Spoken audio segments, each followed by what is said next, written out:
كلنا في ظن لا يخيبنا حاشاه أن ترجع الأيدي بلا نعم كم جاد من فضله قبل السؤال وكم أعوذ بالله من الشيطان الرجيم بسم الله الرحمن الرحيم الحمد لله رب العالمين الرحمن الرحيم مالك يوم الدين إياك نعبد وإياك نستعين اهدنا الصراط المستقيم صراط الذين أنعمت عليهم غير المغضوب عليهم ولا الضالين آمين اللهم صل على سيدنا محمد الفاتح لما أغلق والخاتم لما سبق ناصر الحق بالحق والهادي إلى صراطك المستقيم وعلى آله حق قدره ومقداره العظيم.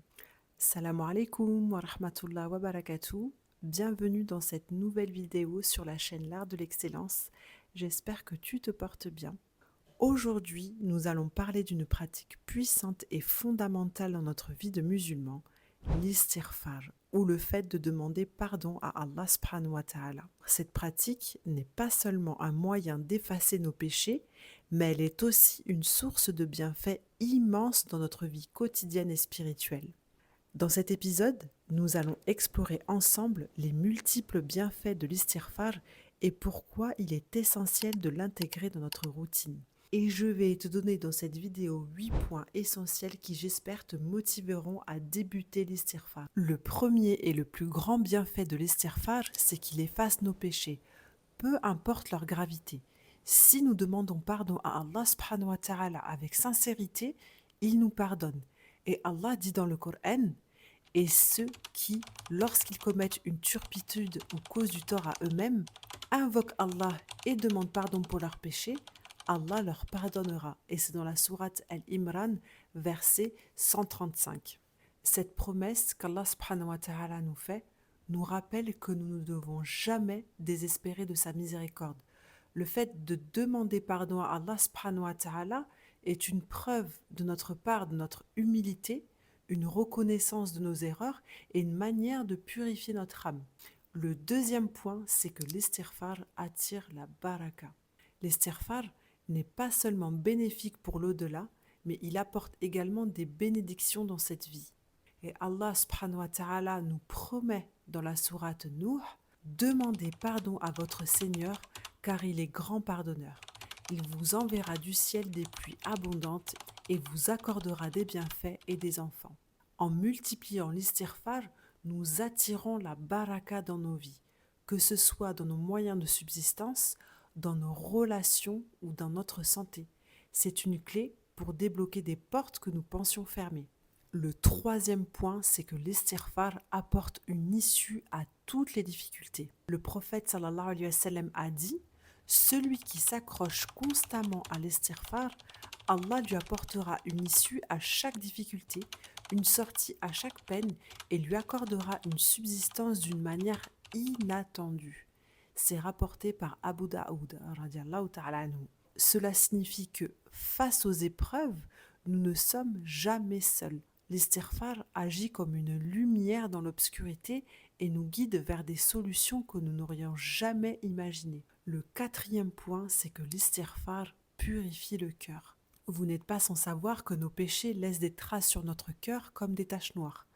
Plus nous péchons sans demander pardon à Allah subhanahu wa ta'ala, plus ces taches s'accumulent, rendant notre cœur dur et insensible. Alhamdulillah, l'istighfar est là pour nettoyer et purifier ce cœur. Le prophète sallallahu alayhi wa sallam a dit « Quand un serviteur commet un péché, une tache noire apparaît sur son cœur.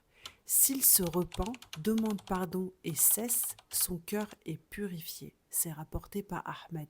Alors vraiment, c'est un rappel important pour garder notre cœur en vie et connecté à Allah subhanahu wa ta'ala. Le cinquième point, c'est que l'istighfar protège de la colère d'Allah subhanahu wa ta'ala. Allah dit dans le Coran, Allah n'est pas tel qu'il les châtie alors qu'il demande pardon. C'est dans la sourate Al-Anfal, verset 33.